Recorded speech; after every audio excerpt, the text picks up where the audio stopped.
This is something of an experiment. Haven't done this before. If you're joining me for a wine tasting for the first time, welcome. If you've been to one of my wine tastings before, you'll know a little of what to expect. Good evening, welcome. This is a bit of an experiment. I haven't done this before with Facebook, and it's a chance for me to share a couple of wines from South Africa with you. South Africa's been going through lockdown with the coronavirus, like we all have, with the slight difference that there's a complete ban on the sale of alcohol, which means that the wine industry can't sell domestically, and for a while they weren't able to export either, so they've been in the doldrums a bit, and we're doing our best to support them here by drinking South African wine. Welcome to any of my friends from South Africa who are able to join us. I am sorry if you haven't got a glass in your hand for the reasons I just mentioned, but for those of you that do, cheers, it's lovely to have you along. If someone would leave me a comment, that would be great, because then I know that it's actually going out and it's all working. It seems to be working on my screen, but no feedback yet. A little background to South Africa's wine industry. We tend to divide the world into New World and Old World. Oh, thanks, Charlotte. Yep, it's obviously going out. I've got a first response. Fantastic. Yeah, we divide the world into New World and Old World. The Old World being Europe, and the New World being those countries discovered post-Columbus. But South Africa kind of bucks the trend in terms of how we think of Old World and New World in wine terms, because the first vineyards were planted in South Africa in 1659. Well, the first wine was made in 1659. A chap called Jan van Riebeeck was the first governor of the Dutch East Indies watering station that was founded in Cape Town, and he planted vineyard and lots of other fruits and crops to supply sailors on their way to the Dutch East Indies. And that was the beginnings of the modern nation of South Africa, and amongst the oldest of the New World vines to be planted anywhere. There aren't many countries that could boast such a winemaking heritage. In fact, the first vines that were planted in Australia were actually picked up. The cuttings were picked up in South Africa and shipped out. The first wine I'm going to try this evening, and if you've been able to lay hold of a bottle, now's the moment to crack it open, is a Sauvignon Blanc from a winery called De Grendel. When I first came across the name, I wondered what the Norse connection was, but it's not named for the Grendel worm of Norse mythology. The Grendel means a bolt or quickest route, and it sits on the old road between Cape Town and the Tygerberg. Farm records at De Grendel go all the way back to 1720, but wine wasn't made until 2007. The vines were planted a little earlier than that. Chap called Charles Hopkins was the winemaker for Graham Beck until he was lured away by the de Villiers family with the promise of building his own winery, starting from scratch. And that's pretty much every winemaker's dream, I think. It's built on the southwest slopes of the Tygerberg, facing towards Cape Town. The pictures taken from the winery are absolutely beautiful. It's a wonderful view over Cape Town and Table Mountain. it's not 100% Sauvignon Blanc. Quite a lot of varietal wines aren't necessarily 100%. This one's about 90% Sauvignon and 10% Semillon, which is almost a Bordeaux blend. The two grape varieties very common in Bordeaux, and they do complement each other. The Semillon rounds out the Sauvignon a bit and can soften the acidity somewhat. The vines are planted on blue shale on the western slopes of the Tygerberg, about 200 metres above sea level, and it's one of South Africa's most highly regarded Sauvignon Blancs. It's done very, very well in South Africa's Platter Guide, which is the sort of the Bible of South African wine, and with English critics as well. It's done very well. So very, very pale, clear in colour, as befits a wine that hasn't been fermented in oak, seen no oak aging, and fairly typical of Sauvignon Blanc like that. Oh, yeah, that's lovely. It's kind of very green nose. I divide Sauvignons into green and fruity, and this one's green. It's nettles and lime. There's a bit of pear and passion fruit, some green apple, but it's nettles and lemongrass. Very green, very fresh. Reminds me of freshly mown lawns as well. There's a compound that you get in ripe Sauvignon Blanc grapes, which is actually the same compound that gives green peppers, chopped green peppers, their distinctive aroma, and it's very, very prevalent in New Zealand Sauvignon Blanc, particularly from Marlborough. Nobody's entirely sure why, but Marlborough Sauvignons tend to have it in abundance. You do pick it up in varying degrees in other Sauvignons, and it's here in abundance.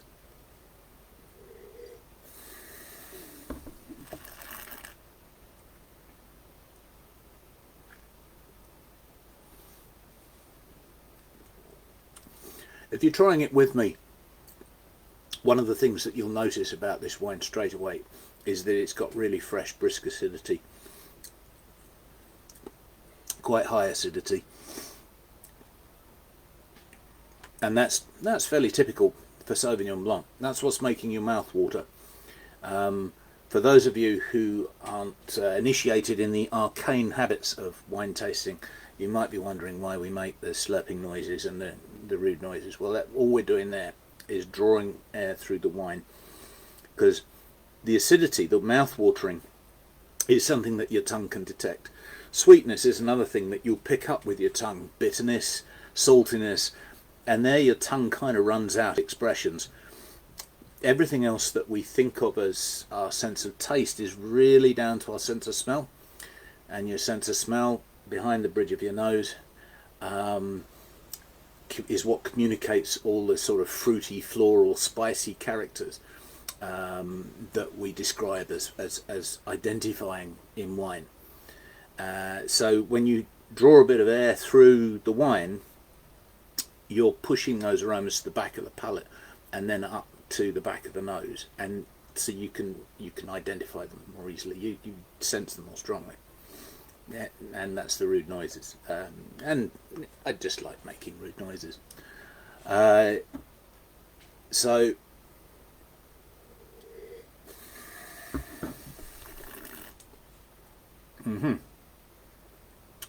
yeah, the fruit flavours are exactly as you'd expect from the aromas you get in the glass. That's not always the case with wine. Sometimes you'll pick up something. You might pick up, say, a spicy element in an oak-aged wine, which might not be as evident on the nose as it is on the palate. Sometimes in white wines you can pick up deeper fruity notes on the palate that aren't really as evident on the nose, but this wine pretty much tastes the way you expect it to after nosing it in the glass. So this wine was, after picking, the grapes were crushed. It got a little bit of skin contact, about 6 hours skin contact, which pulls some of those green aromas from the skins into the juice. And then after the juice had settled, it's fermented with an inoculated yeast. It's not a wild ferment. Apologies to anybody for whom this is arcane talk, but the idea with a wild ferment is that you're just using the wild yeasts on the bloom that you see on grapes. If you buy grapes in the supermarket, you'll see a bloom on the skin. That's wild yeast. Leave your grapes in the fruit bowl long enough and they'll start to ferment, which I suspect is how mankind discovered wine in the first place. But in the case of this wine, the juice has been inoculated with a yeast intended to, or bred to, give certain characteristics to the wine, and in this case it's to maximise the sort of fruit characters without lending too much yeastiness to the wine. A relatively neutral yeast. It gets aged on its lees, that's the dead yeast in the tank, for about 80 days before it's bottled. So that's fairly typical of Sauvignon Blanc production across the world. There's been debate recently as to whether Sauvignon Blanc should be experimented with more widely, sex it up a bit. People are getting maybe a little bit bored of your standard Sauvignon Blanc. So you've got examples that are barrel aged, oak aged, and that works very well if it's blended with Semillon. Bordeaux examples, very, very good. The Kiwis have pioneered sparkling Sauvignon Blanc, and I'm not 100% on board with that. It's not my favourite style of wine, but some people find it a bit of fun. But I think Sauvignon Blanc does what it does, and this wine does it very, very well, which is to deliver fruit, those lovely vegetal, grassy, nettly characters, and it's a wine that's versatile. You can enjoy it on its own. You can match it up with food. Interestingly, this is it works quite well with tomatoes. People are always talking about fish and shellfish and so on, but give this wine a go with gazpacho or a salad, a fairly simple salad with sliced tomatoes. I'd lay off the balsamic dressing because vinegar and wine don't really vinegar is wine gone bad, they don't get on.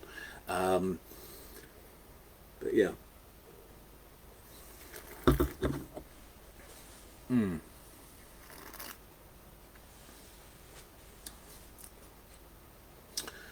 Both the wines we're trying tonight are about the same sort of price point.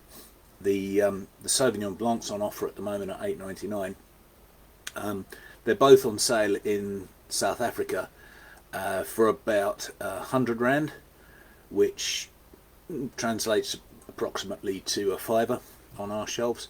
So I guess the cost of shipping, export, and all the taxes that we love to pay in this country take their toll a bit. But I think really good value. I mean, at $8.99, it's a smashing Sauvignon Blanc. I think it's one of the best Sauvignons we sell. Well, full stop. But certainly at the price point, really, really good. Apologies to people who are getting frozen screen and interrupted feed. It might be down to my broadband capacity here. It's better at home than it is at work, I'm afraid. But hopefully you're all getting the gist of what I'm saying. Cool. Yeah, okay, I'm getting some feedback. That's brilliant. Yep. Seafood, parsley and olives for tea. Perfect. Oh, Anne, you've got your match. Green on the tongue. Oily tea. Yes, yes, absolutely.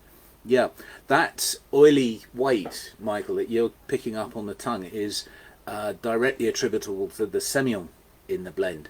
You get maybe a slight waxy note from the Semillon. That's exactly why it's used, why it's blended. Yeah, I absolutely love this wine. Are there any other questions? Are there any questions about the white wine before I move on to the red?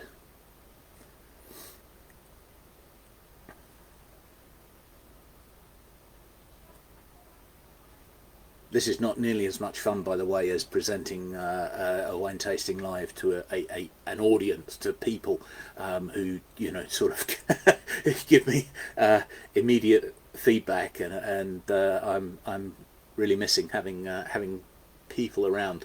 On the other hand, I do get to keep the bottle to myself, which is something of an advantage, and Kaz will enjoy that as well later. Okay, let's try the red. So, those of you who've got the red, you'll know it's a Pinotage from Fairview. Pinotage is, I couldn't really do a South African tasting without, oh, I'm sorry, I've got some questions coming through about the white wine. Do we just call it a Sauvignon then? I think the Semillon really adds. Yes, it does. The Semillon, the thing is with varietal wines, if you add less than 15%, in Europe, in this country, 15% is the maximum of another grape variety you can add without having to declare it. So you could have an 85% Chardonnay with 15% Sauvignon in there for maybe a little added zip, acidity, and you wouldn't have to put that on the label. And it's exactly the same with this this Sauvignon that we've just tried. It's got that 9-10% Semillon, which gives that lovely waxy note, rounds it out. But we call it Sauvignon because it's 91% Sauvignon and it's only 9% Semillon. Somebody's pointed out that I'm not using a spittoon at this tasting. No, that's you're absolutely right. I'm at home. I've finished work for the day, and I haven't got to get on my bike afterwards. So I'm going to have a little glass with you guys while we taste, and then I'm going to have a large glass afterwards with my tea. That is the advantage of doing tastings like this. How cold should this wine be drunk? Michael's asked that. I would say about 8 degrees would be optimum. You could drink it a little warmer. I'd go colder if I had to, rather than warmer. 8 degrees would be the sort of textbook temperature. If you served it a little colder than that, it'll warm up again. If, on the other hand, it's if it's already too warm and it's in the glass, you're basically looking at having to add ice if you want to cool it down. If you start off with a wine that's too cold, it'll warm up in the glass. Okay, so we'll move on to the red wine. Pinotage, signature South African grape variety. If I were doing a tasting in the food hall in the regular way, and we could do a lineup of 6 or 8 wines, then I might include a Pinotage, but I'd certainly include lots of other varieties, because South Africa is far from being a one grape nation. In fact, Pinotage is only about 6%, I think, of all the plantings, but it is a uniquely South African grape variety because it originated there. South Africa was created by a chap called Professor Perold in 1925. He crossed Pinot Noir and Sanso, which at the time also went by the name of Hermitage, hence Pinotage.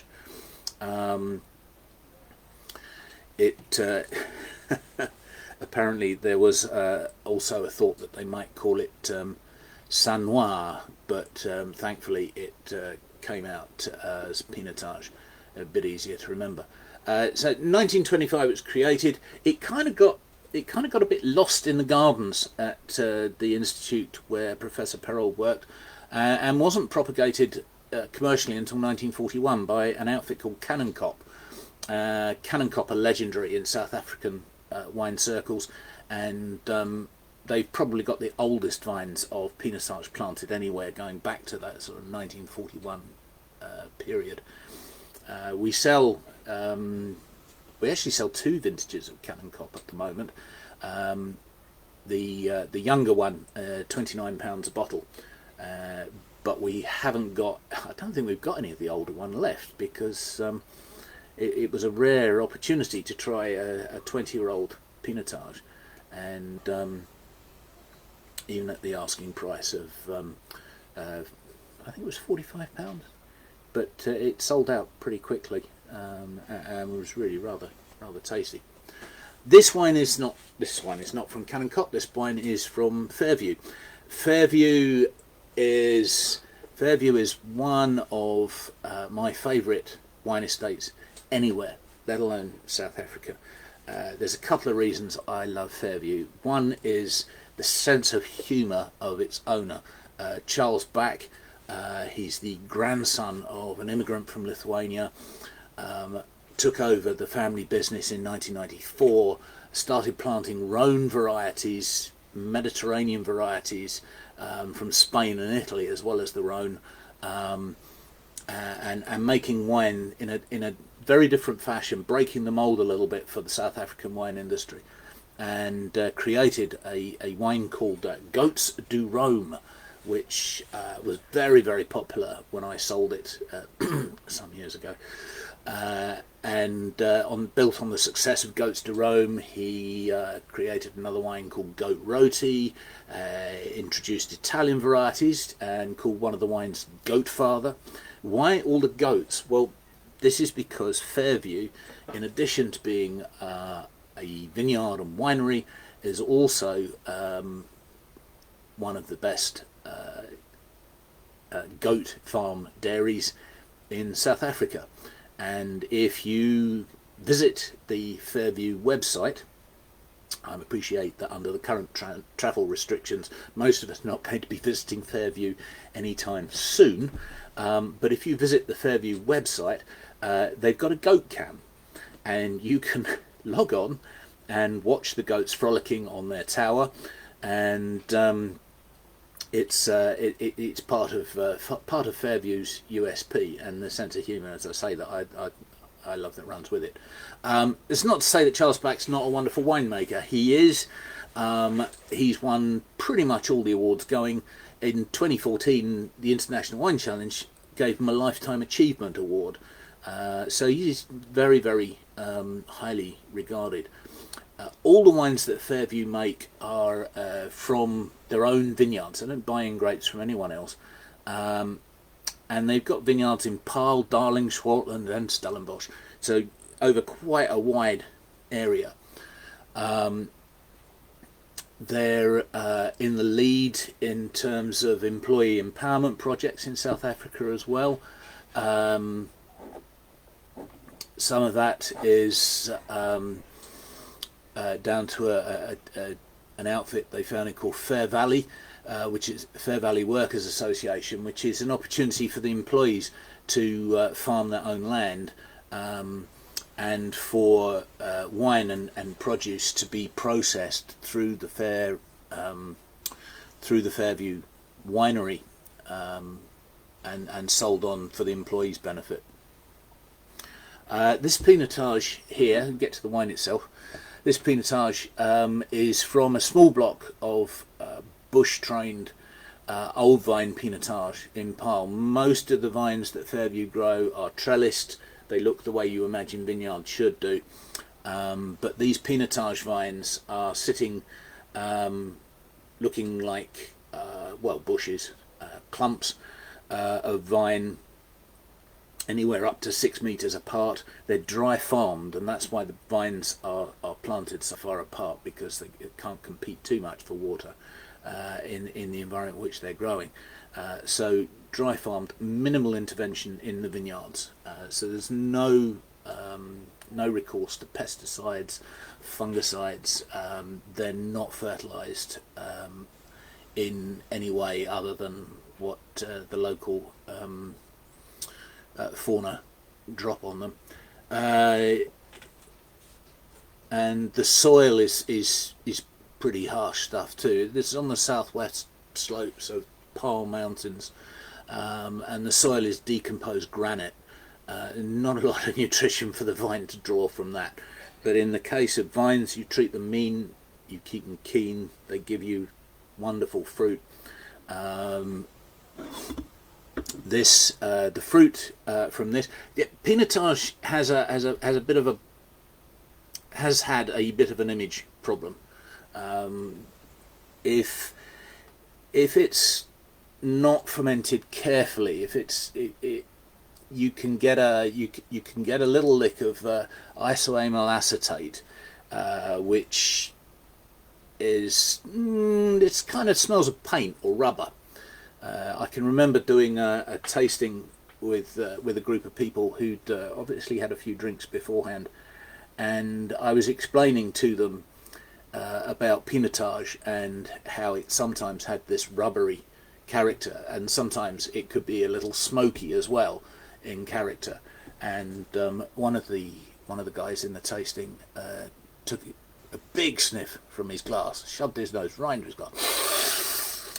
Yeah, he said, scorched condom. And I haven't been able to get that image out of my mind ever since.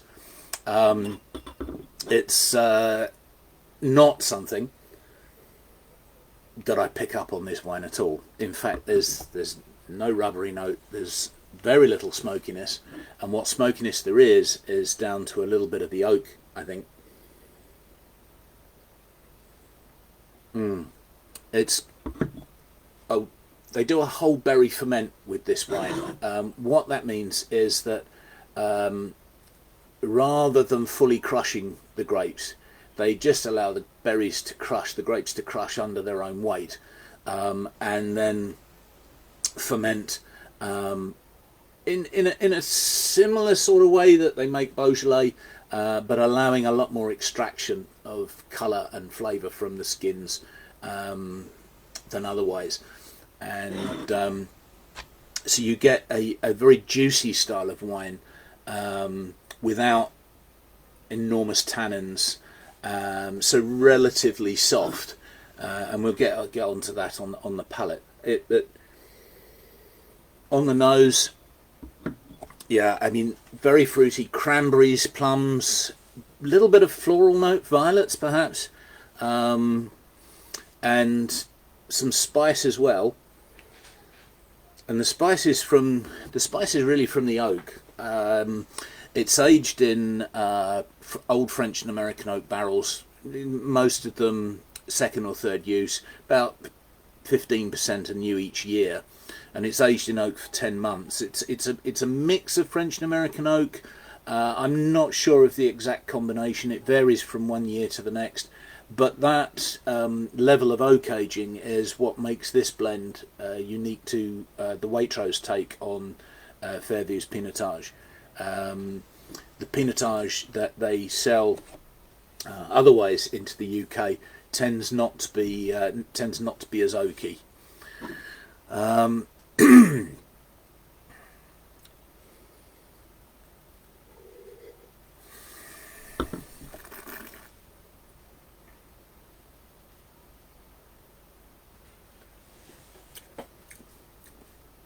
Okay, if you're tasting this with me, give the wine a chew the way you saw me doing that, and you'll feel the the tannins, the dryness around your teeth and gums, maybe on your cheeks as well. It's not too pronounced. It's not a heavily tannic wine. It's, as I say, quite soft. That whole berry ferment is what's giving it the lovely softness. It's juicy. The acidity's there. It's not nearly as acidic as the white wine. We wouldn't expect that, but it isn't. Quite rich. Certainly, the way I've described the winemaking technique is the way that Beaujolais tends to be made.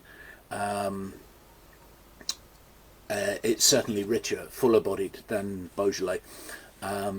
If you want a really full-bodied, rich, oaky, heavy style of Pinotage, then Chenin are your guys.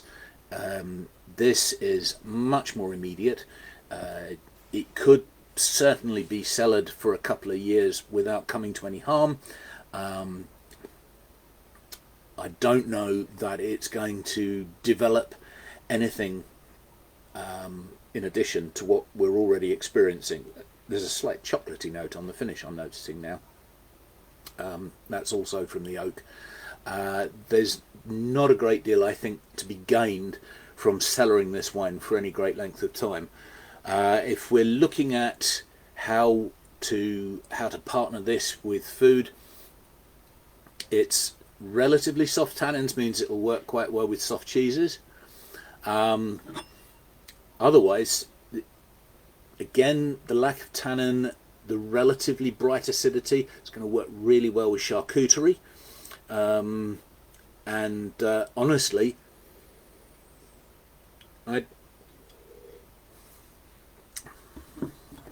I'd say this would work really well with stuff like pork on the barbecue, sausages, pork chops, that sort of thing. You might want something maybe a little bit richer, a bit heavier to go with beef. Would work quite well with lamb. Might go with a slightly more acidic red with lamb, but I think this would be absolutely brilliant with barbecued bangers.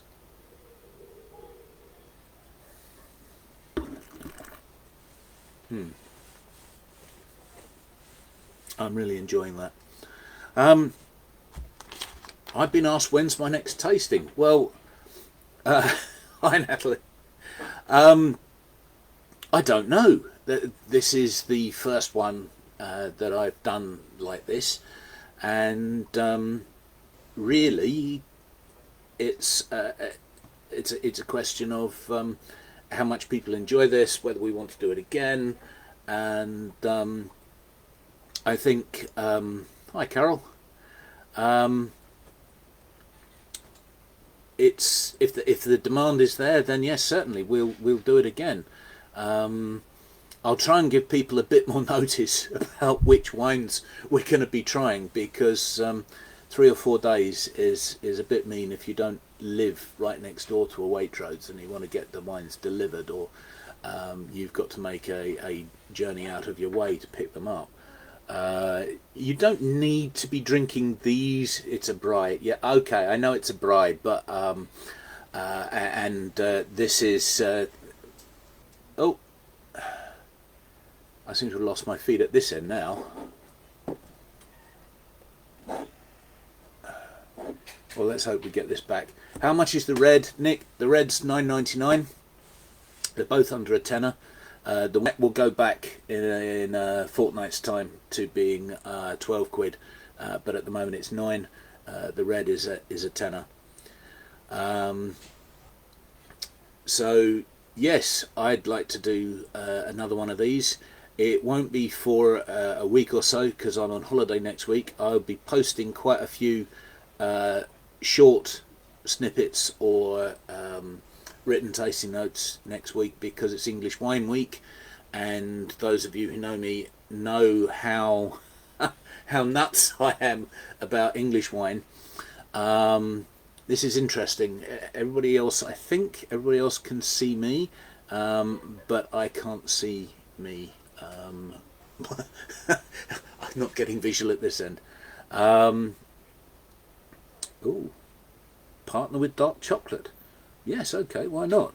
Are we talking about the Pinotage there, Anne? I think we probably are. I doubt if it was the de Grendel.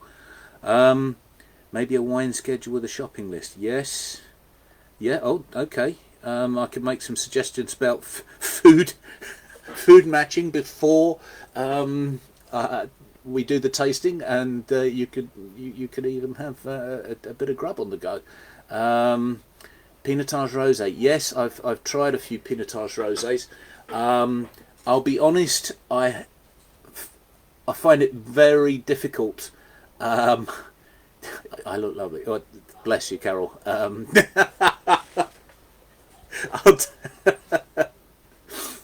I'll take the compliment. It's very, very difficult just now to sell rosés from anywhere except Provence, unless people want something a little bit sweeter. Provençal rosé is so popular right now. Whispering Angel is the absurd price of 18 quid a bottle. I say absurd. It's hard to spend much more than that on a rosé. But that's actually my single best-selling wine at the moment. An 18 quid rosé. I understand it's hot outside, but the popularity for this is it reminds me of Cloudy Bay Sauvignon Blanc from New Zealand 30 years ago, when that really took off. Was extraordinarily popular. It's got that kind of cult following now. I'm wittering a bit now. Carry on leaving comments, folks. I'm going to log off in a moment, but I'm open to suggestions as to what you'd like to try. I'm quite happy to do sessions around spirits as well, but it's a bit of a big ask to say to everybody, right, we're going to try 3 whiskies from Highland Park Distillery next week. Off you go, buy 3 bottles. So until I work out some way of doing miniatures, I will recommend an outfit called the Whisky Exchange, who have this down to a T. They send out a little collection of miniatures, and you log on to either a Zoom chat or something similar to this. They run them on YouTube as well. I think they've got various avenues of presenting their tastings. But you get 5 or 6 miniatures through the post, and then you can taste along with everybody else. And they do that very, very well. They get distillers and people like that to do it. But in terms of doing cool cocktail recipes, yes, Natalie, we can do that.